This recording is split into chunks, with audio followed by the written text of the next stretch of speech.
officials are about to give a press briefing on that deadly terror attack that happened here in New Orleans on Bourbon Street in the early morning hours of New Year's Day. You can see officials are walking up to the podium here. We know that the governor is going to speak, the FBI, other public officials. The New Orleans mayor is going to speak. The coroner has confirmed that at least 15 people were killed in this attack, dozens injured when the suspect was able to drive around a police barricade, a patrol car, and go up onto the sidewalk and then carried out this deadly killing spree for several blocks and opened fire with an AR-style rifle. Authorities say that the driver was a U.S.-born Army veteran, possibly radicalized or inspired by ISIS. Now, sources are now telling ABC News that the FBI and New Orleans police no longer believe that other suspects were involved. Now, there was some question early on in the investigation when some surveillance video that they were reviewing indicated that maybe somebody else planted some pipe bombs. Well, now authorities are saying, multiple sources are telling ABC News that they reviewed that video and they believe that it was the suspect himself who placed those pipe bombs in different parts around Bourbon Street and then went and changed clothing and then came back and carried out that attack. So this is a fluid situation. We're getting more information. Once again, we're awaiting authorities to step up to the podium here and deliver this briefing. In the meantime, I can kind of paint the picture for you in this scene here on Bourbon Street. This is the intersection right behind me where that attack initiated. The Ford F-150 truck came from the right lane, made a turn onto the sidewalk right here, and that's where this whole scene played out. And there have been a lot of questions about safety and security in this area. I mean, this was New Year's Eve. Thousands of people were enjoying the New Year's celebrations, but they had these bollards, these barricades that were having technical issues in the past, and so they weren't working for this party. I also think that it's important to remember that what happened yesterday was akin to those who are old enough to remember jigsaw puzzles. And that you would take a 1,000-piece jigsaw puzzle and you empty the box and you've got to start sifting through those pieces. And you want to start, if you're real good, you start at the corners, right? Try to put your corners together. And from yesterday to today, over 1,000 law enforcement agents and officers, men and women, have been poring over countless amounts of data, of videos, of surveillances, interviews, tracking down every possible lead that came to us, whether it was the New Orleans Police Department, the Louisiana State Police, the FBI, or our other federal agencies. Also yesterday, I issued an emergency declaration. That declaration was meant to streamline resources and communications between state, local, and federal partners.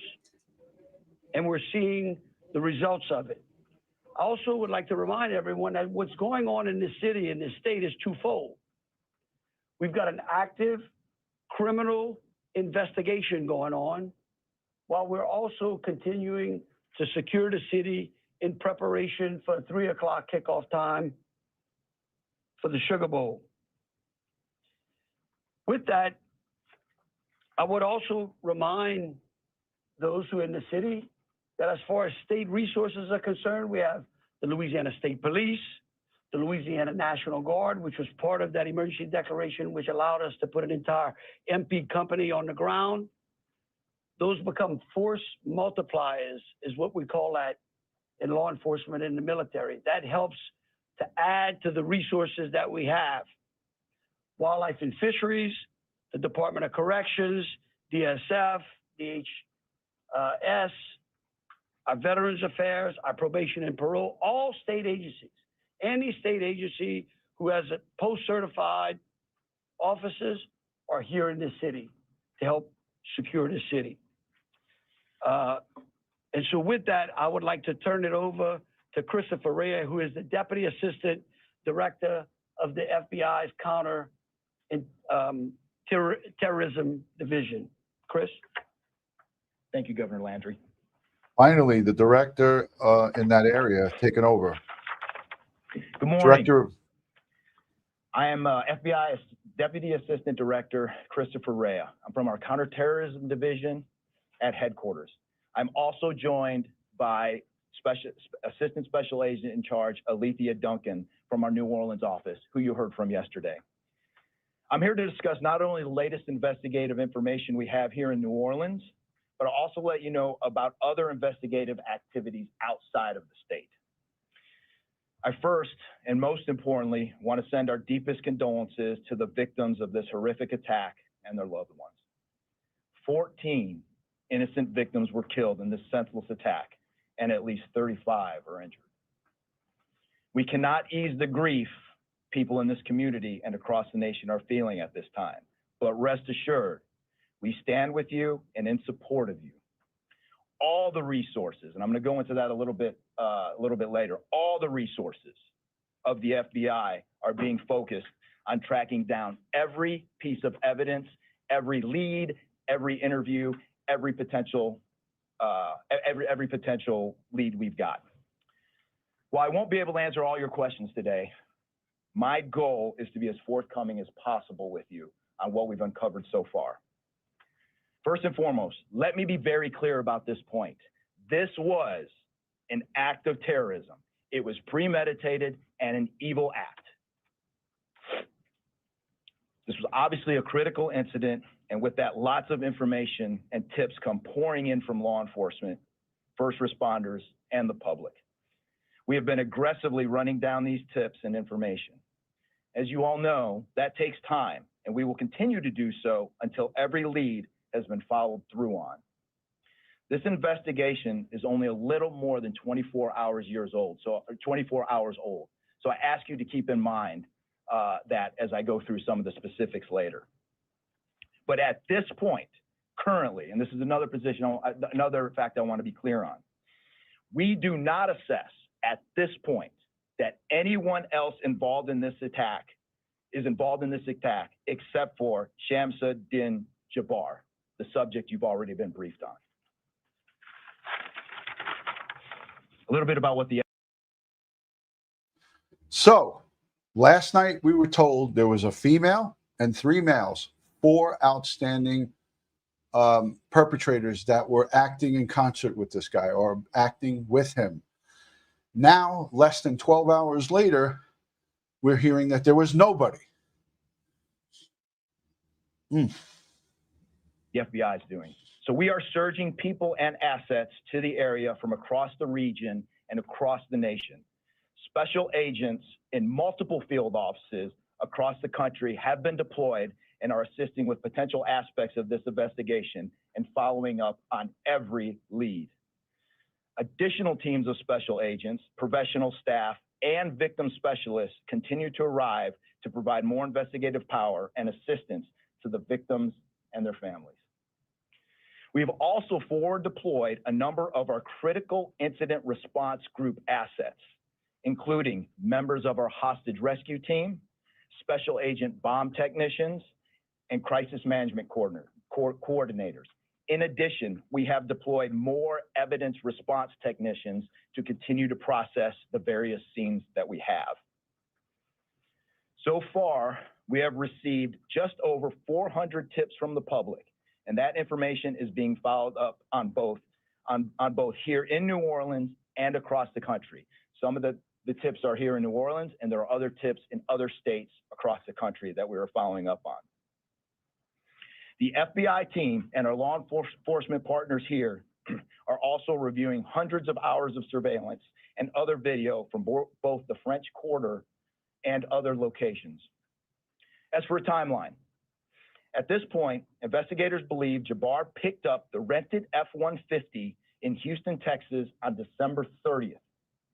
He then drove from Houston to New Orleans on the evening of the 31st, and he posted several videos to an online platform proclaiming his support for ISIS.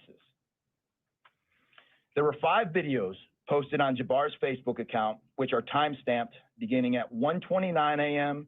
and the last at 3:02 a.m. In the first video, Jabbar explains he originally planned to harm his family and friends, but was concerned the news headlines would not focus on the, quote, war between the believers and the disbelievers, end quote. Additionally, he stated he had joined ISIS before this summer. He also provided a will and testament.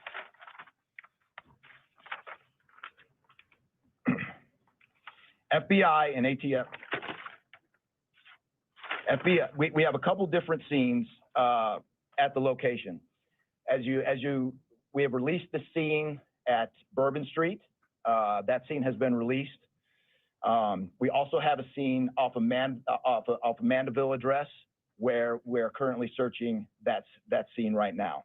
FBI and ATF agents have secured that house, and that location is being searched for potential evidence.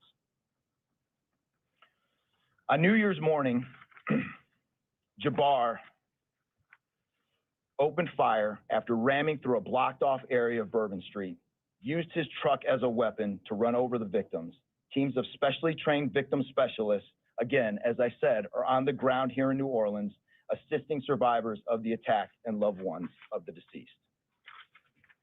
We do not believe the public is in any danger around any of these locations. 3 phones linked to Jabbar have been recovered, and digital media exploitation is a priority to see what is on the devices and determine if there are any other potential leads. Additionally, we have recovered 2 laptops and are currently reviewing them for any potential leads. Those laptops were recovered at the Mandeville address. Evidence technicians will also be going over the F-150 truck Jabbar was driving. As you know, we recovered an ISIS flag from the back of the vehicle. Jabbar declared his support for the terrorist group on social media, as I stated before, as he made his way to New Orleans. FBI bomb technicians also recovered 2 IEDs in coolers, one from the cross-section of Bourbon and Orleans Street, and the second at an intersection approximately 2 blocks away. There were multiple reports of other devices. Those reports turned out to be misinformation or not actual functioning devices. Those are the only 2 devices that we've been able to recover that were functional. Both devices were rendered safe on scene. We did obtain surveillance footage showing Jabbar placing the devices where they were found. 2 other, as I said before, 2 other items of interest were determined not to be IEDs. A little bit about Jabbar. Jabbar himself was born in the United States and is a U.S. military veteran. We are looking in everything in his life. While we have interviewed many people who know Jabbar, we still need to talk to others. Whether you know Jabbar personally, worked with him, served in the military, or saw him in New Orleans or Texas, we need to talk to you. You may not think you have relevant information, but what you know could tie in to one of our investigative leads. Specifically, we want to talk to anyone who was in the French Quarter on New Year's Eve or early on New Year's Day. That includes people spotted near one of the 2 IEDs on Bourbon Street. The IED was inside a cooler, and many people stopped and looked at the cooler and then continued on their way. Let's be clear, again, we do not believe at this point these people are involved in this incident in any way. We want to speak to them as witnesses and want to know what they saw and when. I went down to the crime scene last night. It is very hard to put into words what it looked like and how difficult it was to see. Anyone with information can call us at 1-800-CALL-FBI or send digital tips to fbi.gov/Bourbon Street attack. Early this morning, evidence response teams finished their work at the crime scene. Bourbon Street has been turned over to the city of New Orleans. As you know, there's also an FBI investigation in Las Vegas. We are following up on all potential leads and not ruling everything out. However, at this point, there is no definitive link between the attack here in New Orleans and the one in Las Vegas. And again, I'll preface, as I close, I'll preface everything with what I started with in the beginning, which was, I wish I had the oh hell no button. I wish I had it. I'd be using it. this is very early in an investigation like this. Again, our thoughts and prayers are with the victims of this tragedy and everyone impacted across the country. They remain at the heart of our investigation. I also, although I've only been on the ground here a short time, I also want to express a sincere appreciation for our partners here, which include the U.S. Attorney's Office, HSI, ATF, the New Orleans PD, the Louisiana State Police, the Governor's Office, and countless others. At this point, I'm going to turn it over to the Special Agent in charge of ATF here, Josh Jackson.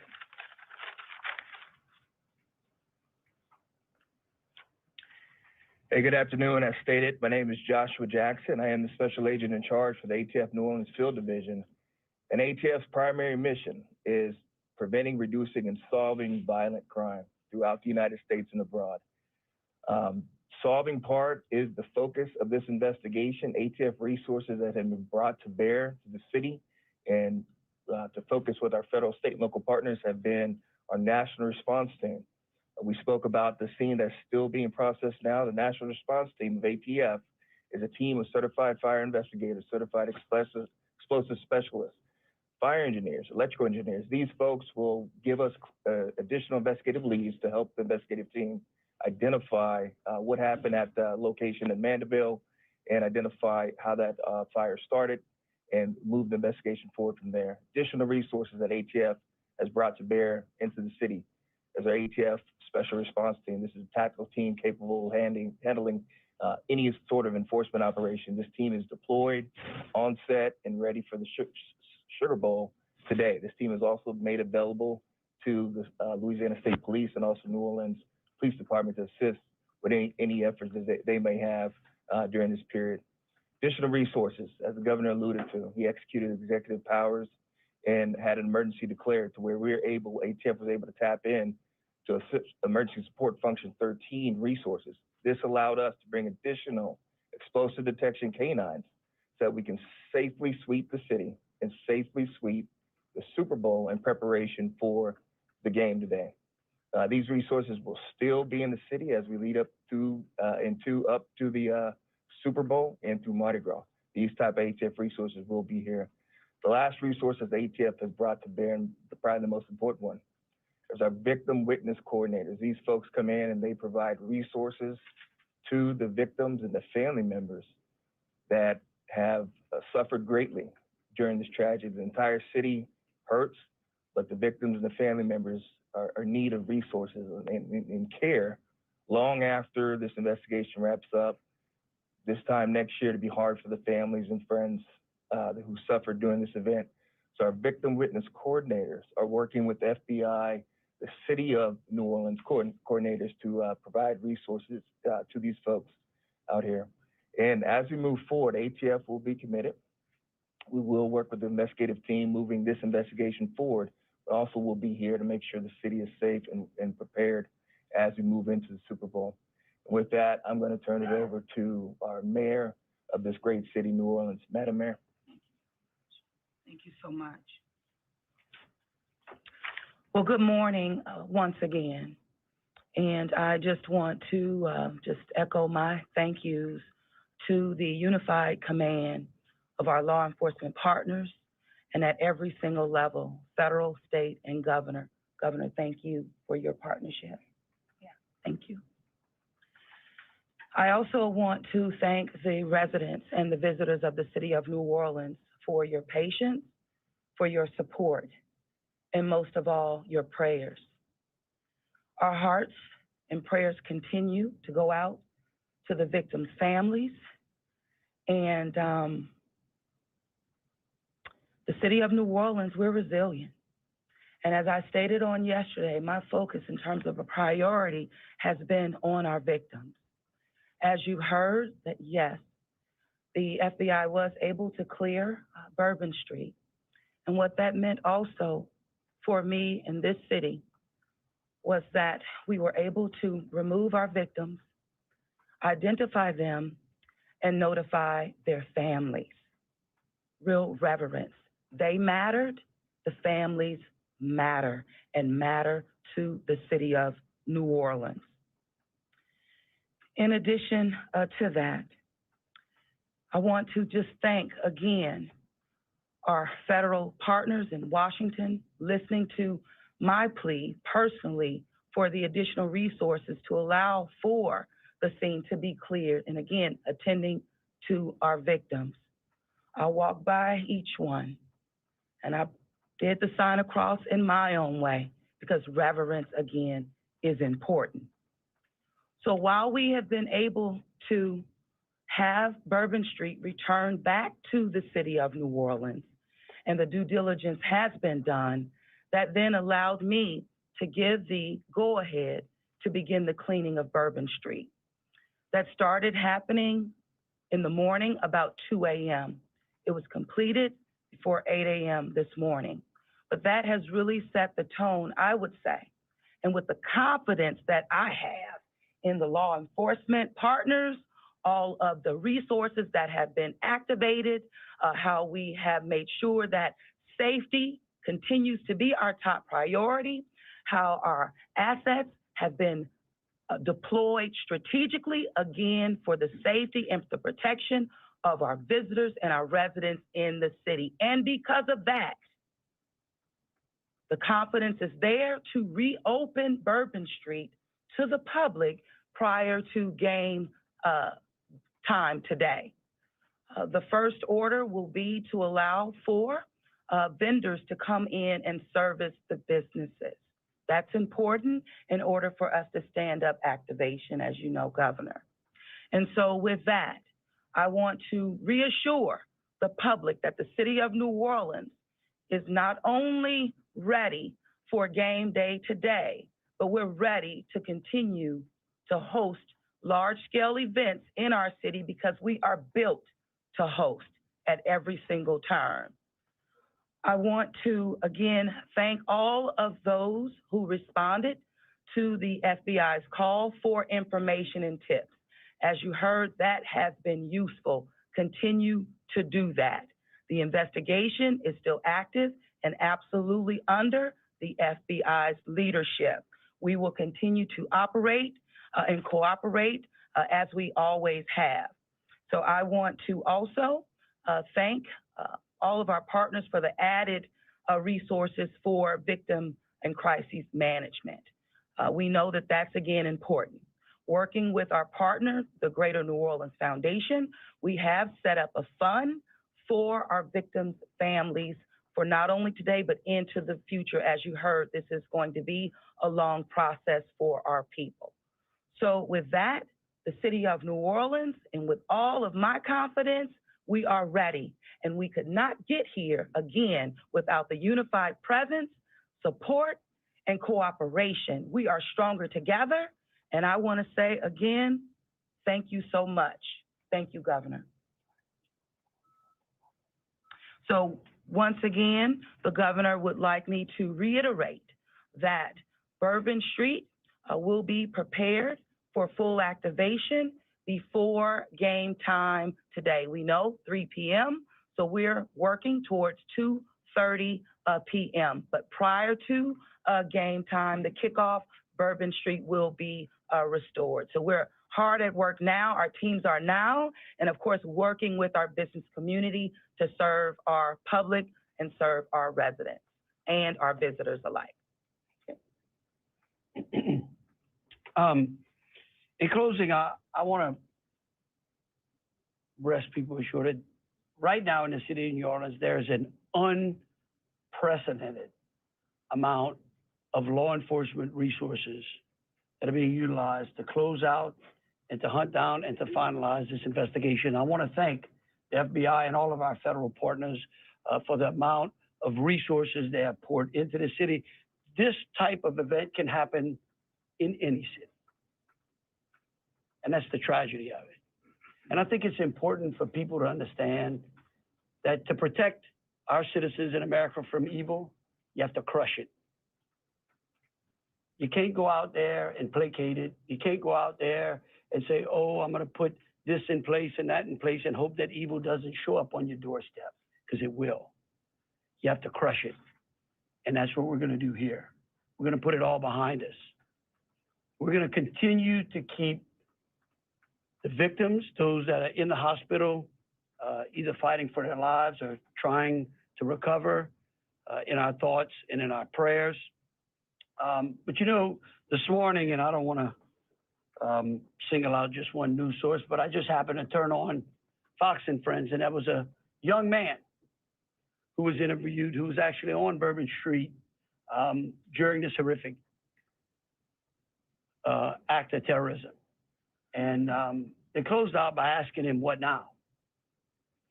And I think he summed it up. He said, look, we can't live in fear, because fear will paralyze us.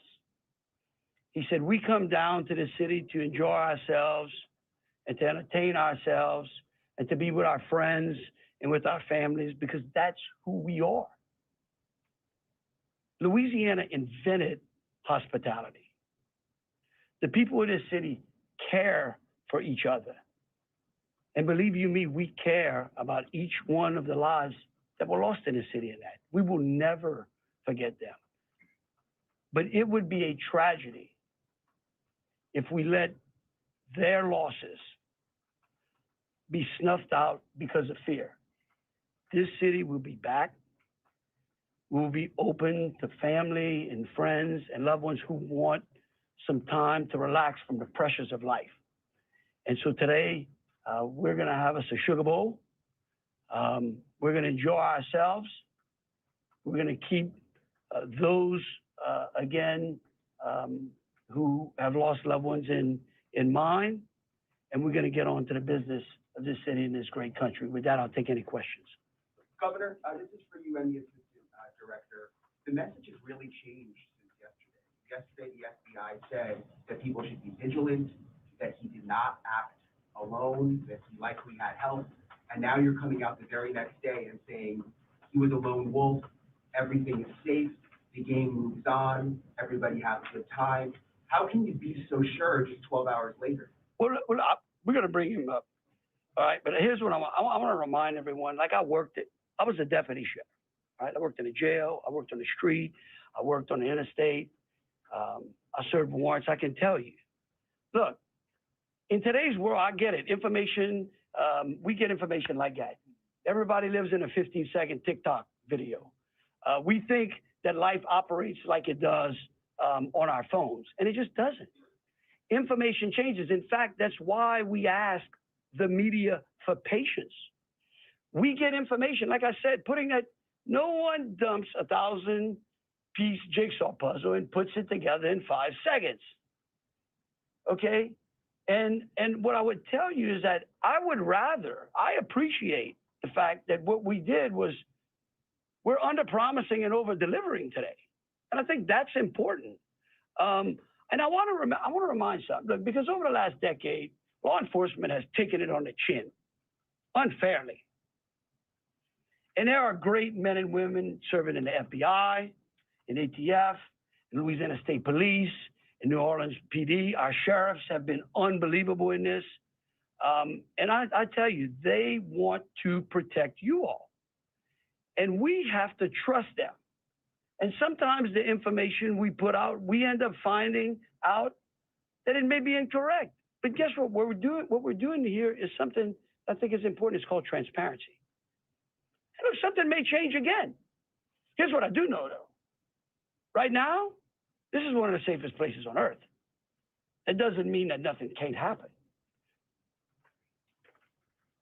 Thank you, Governor. And to echo exactly, I think the governor put it eloquently, as Khabib said. In a lot of these instances, I also had the opportunity to deploy to Boss Bomb, and I will tell you, this is almost carbon copy to Boss Bomb as far as the inaccurate reporting that comes up. And what the governor said is we want to be transparent with the public. Years of the FBI not being transparent, we're being as transparent as we possibly can. And unfortunately, as we're being transparent, unfortunately for that, there is some information that we have to go back and recorrect. And in this particular incident, you heard the resources that we brought, that the other state and locals have brought.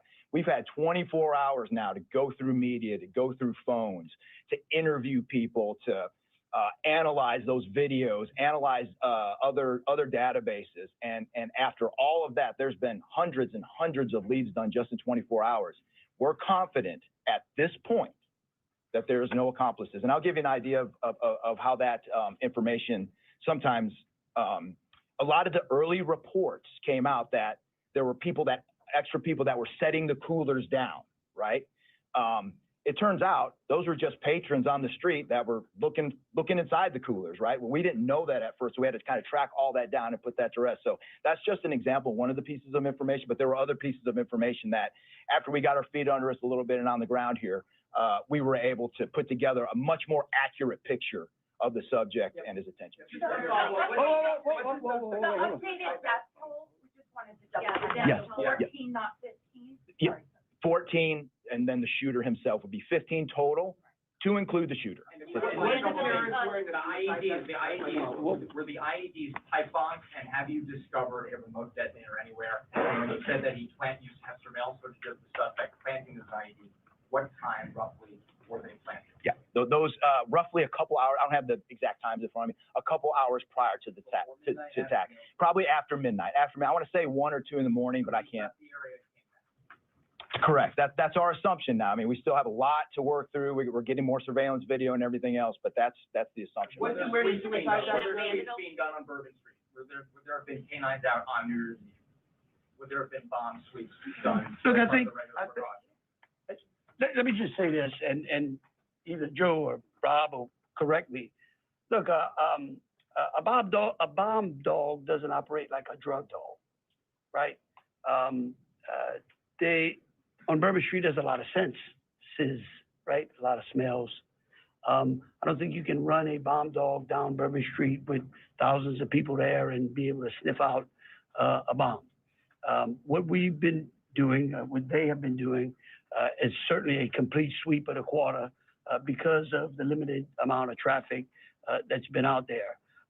Let me just say this. I think this may help.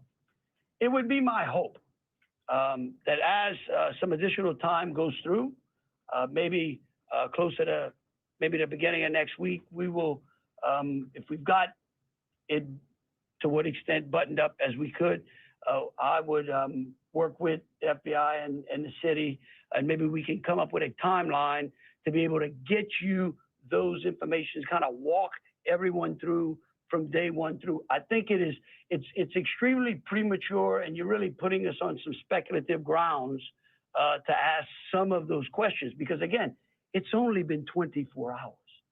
I mean, can you imagine how far we've come in 24 hours? So,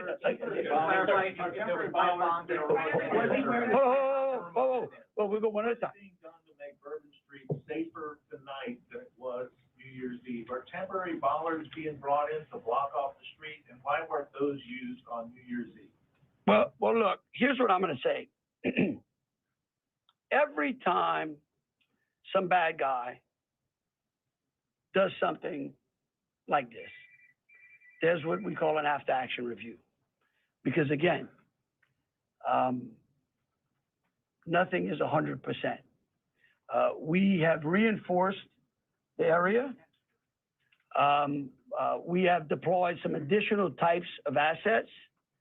I personally, it's up to the city or other, I don't like to give specifics because I don't like to tell the enemy what we got. But I can tell you we're in better shape than we were before. We have time for 2 more questions.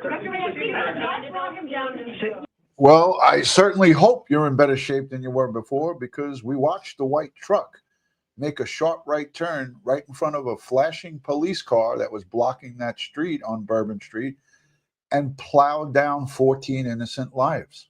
Can you speak to the Mandeville scene? And then we'll go to you. Some neighbors at that site told us they smelled smoke early in the morning. Was there a fire there? Any kind of burning happening? Yeah, great. That's correct.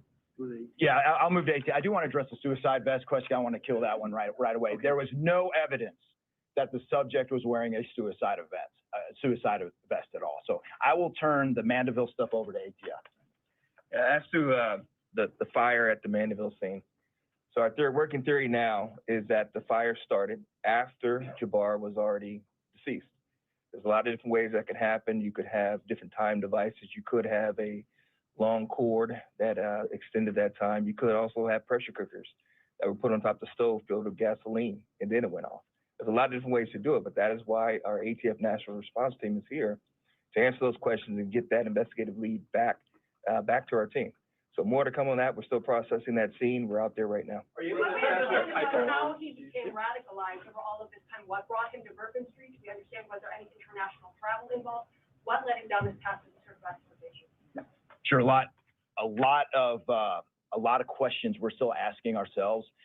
We know that he specifically picked out Bourbon Street. Not quite sure why. I mean, I think one can assume that it was lots of people New Year's Eve, with a target for an attack. That's the stuff in the coming days as far as that path to radicalization that we're really going to be digging into and making a priority of. So what I can tell you right now is that he was 100% inspired by ISIS. And so we're digging through more of the social media, more interviews, working with some of our other partners to ascertain just how to ascertain a little bit more about that connection. We're gonna do one more. Kate? Right there. You've had your hand up for a while. Started. Thank you, I appreciate it. Yeah. It's actually for Special Agent Red. Sir, I prefer those. Someone should. In order to reassure people, would you be able to explain the analysis and evidence that has led to this most recent understanding that he was a lone actor and that there is at this point, at least from your understanding, no further danger to the public? Sure. I think a lot of that, multiple interviews, the hundreds of interviews that we've conducted so far, the social media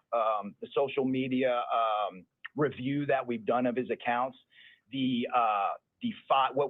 by my count now, the 5 devices we have, the 3 cell phones and the 2 laptops, been able to initially triage or go through that, and there is just nothing to indicate through call records, through anything on those devices, through interviews, through anything in our systems that he was aided in this attack by anybody. And again, I have to caveat, like the governor said, this is 24 hours into it. And that could change, but right now we've got a much better picture and much more confidence on what we were dealing with than we were just 24 hours ago. All right, look, thank you all so very much. Again, we're going to try to get y'all as much information as possible. So any additional information will be put out through press releases. Thank you so very much. And I want to just say this before we go any further with this. This just puts further questions in the minds of American people, in my opinion, because we went from, and again, I get that active, fluid investigations do change. I do get that, ladies and gentlemen. I do get that aspect of it because I've been there and done that, where things change. But we have to remember, we had an FBI special agent in charge tell us on day one, at 7 o'clock in the morning, 7 a.m. New Year's Day, that there was no terrorist component to this. And we had the mayor and the police commissioner tell us in that same press conference that there was terrorism. Then fast forward to 2 p.m. local time, that same FBI agent told us that it was terror. And that there was a woman and 3 men that they were looking at. Now they're telling us on day 2, on the 2nd of January, that those people, that female and the 3 males, were just civilians that were looking at the cooler and the other various locations where these explosive devices were allegedly planted. I don't know what to think here. I'm just going to listen a little bit more. We got a lot more information. 14 victims. There's not 15. We thought up until this news conference that there was the number bumped from 10 to 15. It's 14 plus the perpetrator. I never really count them, but you have to count them. There's 14 victims, innocent victims, plus this perp. And you were just listening to a press briefing here in New Orleans. Governor Landry there, the FBI, the ATF, the mayor, and others talking about the situation here in the deadly terror attack here on Bourbon Street. A few things to clarify. They wanted to highlight that this was, in fact, an act of terror, the suspect inspired by ISIS, but they wanted to make clear that they do not suspect that anyone else was involved, and they do not believe that the public is in any danger at the moment. They also said at this time there's no definitive link between the attack here in New Orleans and that separate explosion that happened with the Cybertruck outside of a Trump hotel in Las Vegas. So again, trying to clarify some of the things that have been reported over the last 24 hours. Another key development as far as New Orleans is concerned is that they are hoping to reopen Bourbon Street later today before kickoff for the Sugar Bowl. And that is the intersection behind me here where the suspect actually went around the patrol car, drove up on the sidewalk, and carried out that killing spree. And already, as we've been here during the briefing, we've been watching them clear that out and bring in new barricades, presumably for later today to protect the public. Let's go ahead and get back to our team here and go to our Chief Justice correspondent, Pierre Thomas. Pierre, the FBI talking about transparency and essentially explaining how the story has developed and changed over the last 24 hours. And another interesting piece is the IEDs that were found in coolers here on Bourbon Street. Absolutely, Whit. I mean, the basic thing that we learned today, after 1,000 agents and officers have gone through all the details in terms of surveillance cameras, talking to witnesses, they've had some success in looking at 3 devices, 3 phones, and 2 laptops that were associated with the suspect. They have found no specific evidence tying him to others in terms of other people helping him. Now, clearly he was inspired by ISIS. They'll want to know if he was communicating with any particular person, but right. I don't know about you guys, but this has been an emotional roller coaster because my head's spinning, and I think we all can agree that there's been so much misinformation reported, but also the information has been changing rapidly from the FBI, from the state, local, and federal partners, and it's just not tasting right. It leaves a bad taste in the mouth. Let me know what you think in the comment section. Let me know what you think in the live chat. Right now, the bottom line is no other people involved that they know of at this point, and clearly that is a relief to many at this point, but the investigation is ongoing with. That's right, Pierre Thomas, thank you. Let's bring in our senior investigative correspondent, Aaron Katursky. Because, Aaron, we did learn a little bit more about the timeline, the chain of events, the suspect getting the rental car in Texas, driving into New Orleans, and also some of the videos he posted on social media. He rented the truck on December 30th. On December 31st, New Year's Eve, he began driving from Texas to Louisiana, recording 5 videos in under an hour, beginning at about 1:30 in the morning. Those videos declared his support for ISIS, also his intention to kill members of his own family, but he thought that wouldn't send the kind of political message he intended to send. That's why he apparently chose Bourbon Street for his attack with. All right, Aaron, thank you. We do want to talk about the victims here, of course. There was some clarification there. The FBI saying that 14 people have lost their lives in this attack, plus the shooter, the suspect, who was killed when he engaged in a gun battle with law enforcement officers. Let's go ahead and bring in our Trevor Alt, who is at one of the hospitals where the victims are being cared for. And Trevor, we're talking about dozens of people who suffered a variety of injuries. What's the latest on that? Yeah, so the vast majority of those victims. I want to just poll the chat right now. I'm going to put myself back on. I want to poll the chat, and I'm doing this just as an experiment. As of right now, I don't know how many people here. It doesn't show me, but it doesn't matter how many people are here.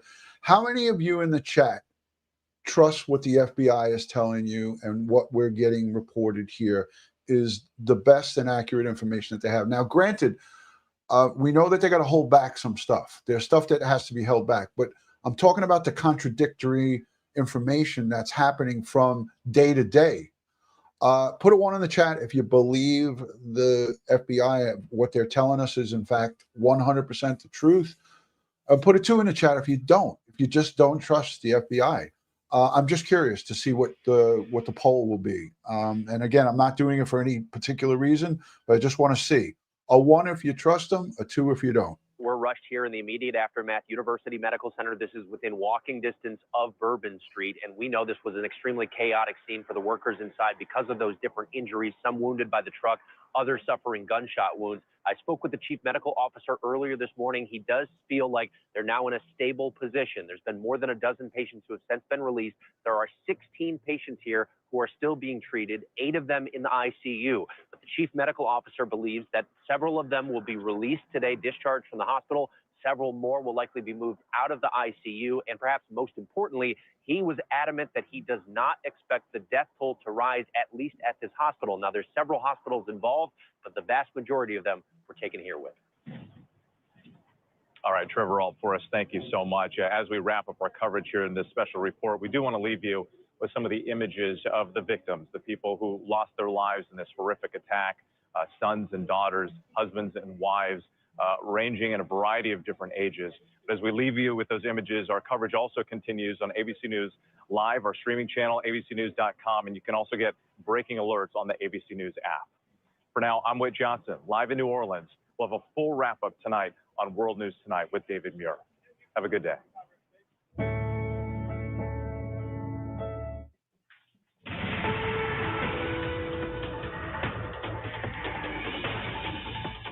Welcome to ABC News Live. First, we have continuing coverage now after the FBI just declared yesterday's deadly attack in New Orleans an act of terrorism. A deputy assistant director of the FBI Counterterrorism Division says they believe this was committed by one man and don't believe anyone else was involved. He also shared more on what the suspect's movements and social media posts were leading up to the attack, including a reference to harming family and friends, and the suspect revealing he joined ISIS before the summer. I want to bring in ABC News contributor, former FBI agent Brad Garrett, for more. Brad, the big news out of yesterday's press conference was that the FBI didn't think the suspect had acted alone. So how significant is it for them to now say they no longer think anyone else was involved, not only in carrying out the attack, but also in looking at his communications leading up to it? I want to hear what the response is from this guy, former FBI special agent. Let's hear what his response is to this question posed to him by this ABC correspondent. So it's obviously a big win from a safety standpoint that there is no one else involved. Historically, that seems to always be the case. We have these conversations year in and year out, and they all seem to be lone actors. You know, the difficulty is when you put out information to the public and you haven't had the time to cover all of your bases about who actually placed these IEDs, which it sounds ultimately was the suspect in this case. You get into these situations, but it really takes down the security complications a lot, because there, at least based on what we know today, there's no loose ends. In other words, if there's no other person, you have a lone actor who placed 2 IEDs apparently in coolers, and they were mistakenly thought that whatever person looked at the cooler, because it's probably just sitting out open, had something to do with this. So, you know, that's a big win. As far as what was said about the suspect, 2 key words struck me, and this was believer and non-believer. Those are really popular terms with ISIS in particular. So it's either you're with us or you're against us. If you're against us, we can kill all of you. And he had, based on using those words, it appears he reached that threshold, which nothing else mattered, including his own family, that he apparently admitted that he was considering killing, but didn't think that would make as big an impact as going to New Orleans. And I want to bring in senior investigative correspondent Aaron. I want to also add that he had 2 failed marriages. We don't know what his relationship was with his wife, but I heard on past reports that it wasn't good. He did not have good relationships with his wife, with his 2 previous wives that he's had. He's been married and divorced twice. Now, just the fact of the matter of this guy going on to Facebook and doing these live uploads or live videos, and those videos are there for us to see after the fact. It just is mind-blowing to me that we still, in this day and age, in 2025, cannot get this stuff real time. And now I get that there's millions of accounts that are out there. There's hundreds of millions of uploads that are happening on YouTube, Facebook, TikTok, all over the place. It's probably virtually impossible. But with all of the AI and all these computer programs, there has to be something that triggers something, because we know that on YouTube and all these different social medias, if you upload something that is controversial, it gets taken down by a computer. Why not build a program or have a program where if someone does something like this, it sends a message to a center where there's a dedicated computer crimes squad that's monitoring online chatter? How about talk about funding something like that? Katursky as well. Aaron, what are you learning about what drove officials to now say that they don't think anyone else was involved here? They've taken a deeper look at some of the surveillance video. At first, some of that video, Diane, seemed to show that there were people maybe placing devices that were concealed in coolers. Once the FBI and the New Orleans police took a closer look at that video, they figured out that these were just bystanders. They still want to talk to them just to understand what they saw, whether they saw the suspect placing these devices, because there is other surveillance video that the FBI said showed. Amazing ants in the chat. Thanks for being here, Sarge. I know you're driving around to your appointments. Yeah, the NYPD has a smart unit that does that with social media. And that's the reason I brought it up, is because I know we're doing it in New York City. Why can't the federal government, and why can't we have a national/international squad that works hand in hand that could monitor this stuff to keep us safe? Because if that was caught early, they could have swooped in on this guy and locked his ass up before he did this. Shows the suspect, Jabbar, placing the IEDs at the very spot they were found. They think that happened sometime, 1, 2 o'clock in the morning on New Year's Day, so just before the vehicle ramming attack. And Brad, the FBI also says they're now searching this home in Mandeville, Louisiana. They say they've already recovered 2 laptops and 3 phones there linked to the suspect. What are they looking for there? So obviously, communication with other people. Did he leave other messages? The laptops. Now, we always talk about laptops and, any type of multimedia devices, cell phones.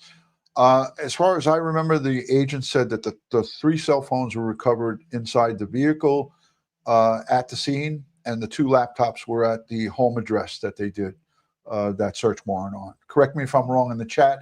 Also, the next poll that I want to ask you guys is, here's the next poll.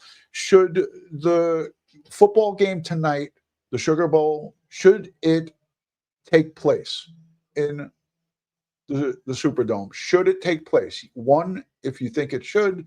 2, if you think they should not have it and postpone it until things calm down and they get everything under control. 1, if you think that they should. 2, if you think that they shouldn't. Go ahead. Hold a huge potential about how he planned this. It also may hold who he talked to. And now I'm not talking about people that were involved in the attack, because that appears not to be the case, but who encouraged him. He had to get to this point of, his words, becoming the believer and not the non-believer someplace. And that the answer to that may partly lie, or maybe completely lie, in those laptops, which is going to take you into social media. The FBI will subpoena all of that. They'll look at that if they haven't looked at it already. The phones will tell you where he's moved, who he's talked to. Again, if anybody else was involved, like how to build the IEDs, they may well find them through his 3 phones. And Aaron, we're also learning more about the timeline leading up to the attack. And Brad alluded to this a little bit. Let me add a little bit to this questionnaire. Would you attend this game tonight if you had tickets and you were there and you were the game goes off? Would you attend the game? Yes or no in the chat. If you had tickets and they told you everything was safe, we have everything under control, let me know in the chat by saying yes or no. Would you go to this football game tonight? What more can you tell us about the suspect's movements and these videos he posted, including alluding to planning to harm his own family and friends? What the FBI said is this began with the rental of the white pickup truck on December 30th in Texas. The suspect then drove on New Year's Eve from Texas to Louisiana, and along the way, beginning at about 1:30 in the morning, he ended up posting videos to his Facebook account. There were 5 videos in total. They were all created in under an hour. Those videos, we were told, are dark, so you can't see the suspect, but you hear him. And the FBI laid out, confirming some of our earlier reporting, that at first he discussed a potential plot to kill his own family. He had been divorced 3 times, was struggling, according to court records, to pay child support to 2 different women, and he discussed this plot to kill members of his own family. But according to the FBI, he apparently thought that wouldn't send the kind of political message that he was looking to send. And that's part of the reason why he said he pledged his support to ISIS and carried out the vehicle ramming attack the very next day. All right. And some people are saying, let them play the game. Don't let them win. I'm not saying don't have the game. I'm saying postpone the game to a later date and play it once everything is settled down. The pot is still boiling. Hear me out on this one. And I love this comment from Amazing Ant, retired NYPD sergeant. Cancel the game. All tickets and proceeds go to the victims and their families for funerals and other expenses. I love that idea. I love that thought. But again, you would let them win. I think canceling or postponing the game at this point is a smart move, because everything is still boiling. The pot is on the stove, and there is incoming active investigations going on, and things are changing day to day, minute to minute. And that's why I say postponing it, not canceling it, is a wise move for safety, public safety. Brad, while he is saying in this video that he joined ISIS before the summer, the FBI also seemed to say there, and you tell me if you heard the same thing I did, but that they're not finding, looking at his communication records, what they think is any direct communication with someone from ISIS, for example, helping him plan this attack. And so in some way, does that make it worse that ISIS can inspire an attack like this without even being directly involved? Yes, and it's happened before, where they didn't provide anything but encouragement, encourage you to go commit this act, because you have to get people through the threshold of, first of all, buying this philosophy or ideology, and then you have to get them to buy that violence is the only way to handle it. Those are big thresholds, and many people that think they want to be part of ISIS never get to number 3, which is the violence justification. He clearly got there for whatever reason, but without somebody saying, you should kill your family, you should go to New Orleans and kill people, you decide, but make it big, make a point, and inflict maximum fear. Well, that's a wide open board. My guess is he picked what he picked because it was in driving distance, and clearly New Orleans would make a statement. And, you know, with the Sugar Bowl, it's New Year's Eve. I mean, he's got sort of the elements here that the splash and fear, for lack of better terms, that he wanted to inflict. Clearly it did, and from his vantage point, took the right place. And Aaron, we also heard the FBI say right now there's no evidence the Las Vegas Cybertruck explosion is connected to the New Orleans attack, but that they're not ruling anything out here. What more can you tell us about that part of this investigation? I'm going to tell you right now, I'm going to go out on a limb. And I said this earlier when this was just a members only live and I turned it into public. That Cybertruck incident there, that explosion and that event, there's too many similarities. The renting of the same type of vehicle, an electric vehicle. Obviously, it was a Cybertruck and the other one was a Ford. But they were both electric vehicles rented on that app, and they both were Army veterans. They both were in the Army, and they both served in that same company in Afghanistan. Something doesn't smell right to me. Let me know what you think in the comments. investigation and how these law enforcement officials are working together in these different states? There are just so many coincidences. Both of these things were intentional acts, according to the FBI, both of them being investigated as acts of terrorism carried out by people with a record of service in the U.S. military. There's overlap. The suspects in each city each spent time at Fort Bragg. Right now, according to the military, though, there's no evidence that they necessarily knew each other or came into contact with each other, either at Fort Bragg or in combat operations overseas. They're still continuing to check that. Hey, look, right now, I don't feel confident in what I'm hearing from the FBI. I'll be honest with you, and I'm always pro law enforcement, but based on the actions here from the FBI in this particular handling of this New Orleans terrorist attack via truck and handguns. Let's face the fact here. This perp was not going to just plow people down. He had plans and had ammunition and had 2 weapons inside that truck and explosives. He was not just going to be finished with this driving down Bourbon Street and plowing people down. He probably had plans to get out of that vehicle and spray a crowd, or anything additional. This guy was hell-bent on killing as many people in his own writings as humanly possible. Las Vegas incident is still being investigated for what exactly the point that was trying to be made. Was it some kind of elaborate suicide, or was driving a Tesla truck made by Elon Musk to the Golden Trump building in Las Vegas meant to send some kind of a political point? They're still looking. And what these people fail to say here, friends, I'm bringing myself back on, is the folks who are getting themselves involved in ISIS and becoming radicalized. ISIS does not like President-elect Trump. Why? Because he calls them what they are, radical Islamic terrorists. So, therefore, to have somebody come and do something in front of one of Trump's properties like that, you have to be stupid to not say to yourselves, and none of these reporters will say it because they're afraid. It has to do with that radicalization, that ISIS flag. Wake up, people, wake up. And so far, they have not found a specific link. But Diane, there's another thing, too, they are looking at, and that is whether any of these attacks may have taken cues from an earlier attack, just hours earlier in New Zealand.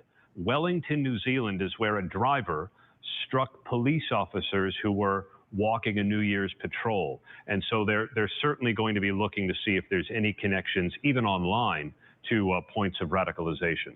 All right, Brad Garrett, Aaron Katursky, thank you both. We'll be right back. Bowl specifically to add more security. Certainly, there are.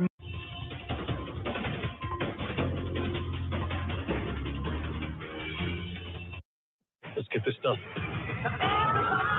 Being a cop is stressful. All right, I'm just trying to get this set up here. Hold on. Every year on the job is different. You never really stop being a rookie. Work smarter, not harder. Pure evil. Wild crime, 11 skulls. Only Building, searching for any type of explosives. They deep their team, their personnel. All right, here we go. Welcome back to ABC News Live. First, New Orleans is increasing security for today's Sugar Bowl in the wake of yesterday's deadly attack. Georgia set to take on Notre Dame in just a few hours after the college football playoff was postponed yesterday. ESPN. All right, so now they're going to be talking about the college football game. Emily, good to see you. Thank you for being here. Thank you for being a member for a very, very long time. Gosh, 57 months. Unbelievable. I think it's more than 57. I think YouTube is lying. You started, you were the very first member. So welcome and good to see you. All right, here we go. They're going to talk about the Superdome and the game tonight.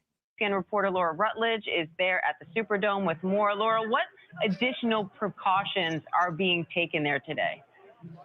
Well, certainly there are many additional precautions being taken. And as you can see, the Georgia band is currently inside the Superdome. They just finished their practice. The Notre Dame band was here a little bit early on, but everybody coming in is going through a second layer of security. Law enforcement is all around here, and they did a full sweep with canine efforts yesterday. So police dogs were in this building searching for any type of explosives. They deemed it safe then. And then since, it's been essentially locked down. There haven't been other people coming in. Georgia did come in last night around 6 p.m. local to do a practice on this field, just their team, their personnel. And of course, today we've seen more people coming in. But I can tell you, in walking around inside this Superdome, after going through the security myself, there are law enforcement officials throughout this building. And I've also seen police dogs on the premise inside as well as outside. This Superdome footprint, they've taken extreme measures, Diane, to make sure that it is extra secure for fans that will be entering this building in just a little while. And officials say they've deployed a tactical team to the Sugar Bowl specifically to add more security to the event. So understandable why you're seeing that law enforcement presence there, Laura. I know yesterday when we spoke, you had been in touch with the teams after the delay. What are you hearing from Georgia and Notre Dame now? Yeah, so yesterday they were in their hotels most of the day as we reported a shelter in place for both Georgia and Notre Dame. And as I mentioned, Georgia did come over here to practice. Today, they're going about their regular schedule based on the timing of the game. So around 12:45, you'll see Georgia come over here to the stadium. Then they'll go through their normal warm-ups. Notre Dame coming over at a similar time. And Marcus Freeman, the Notre Dame head coach, mentioned that yesterday when they met with the team, they mourned the victims of these attacks. They spent some time on that. They talked through all of it. And then they did turn their attention to the extra time they had to prepare for this game now, spending more time on film, going through everything. Georgia, again, utilized that time as well. And for them, it is about the turnaround. That's why they wanted to make sure this game could be played as early as possible. Many people went into the decision-making process to move the kick and make it at 4 p.m. Eastern, 3 local. But this is a turnaround for the winner of this game. The Orange Bowl is just a week from today, so whoever wins will play Penn State, but at a disadvantage when it comes to the schedule process, having less time to prepare now. So this is where I disagree. This is about scheduling and times and football games. They're not saying and putting in the equation fan safety. There's going to be tens of thousands of people in that stadium. There's going to be tens of thousands of people outside of that stadium. They're not mentioning the safety factor. It's about time, and it's about the big game is in a week from today. Well, what if, God forbid, you're not alive to play in that big game? That's all I'm saying. All right, ESPN's Laura Rutledge. Laura, thank you. Thank you. And some members of Congress just had a briefing from the FBI and the New Orleans attack. Congressman and member of the Homeland Security. All right, I can't listen to this anymore. I want to thank everybody for joining us and for hanging out here. That was the FBI's press conference. A lot of mixed words and word salad.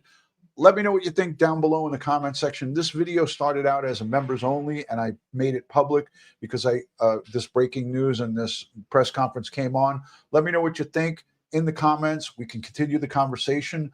I'll see you all on the next one. And again, it's about the victims and their families, the 14 innocent victims who were lost on New Year's Eve evening on Bourbon Street in New Orleans, Louisiana. God bless the world. God bless the United States. And God bless each and every one of us here in the chat, but especially the victims of this horrific crime. We'll see you on the next one. Thank you for subscribing, and thank you for being here. God bless.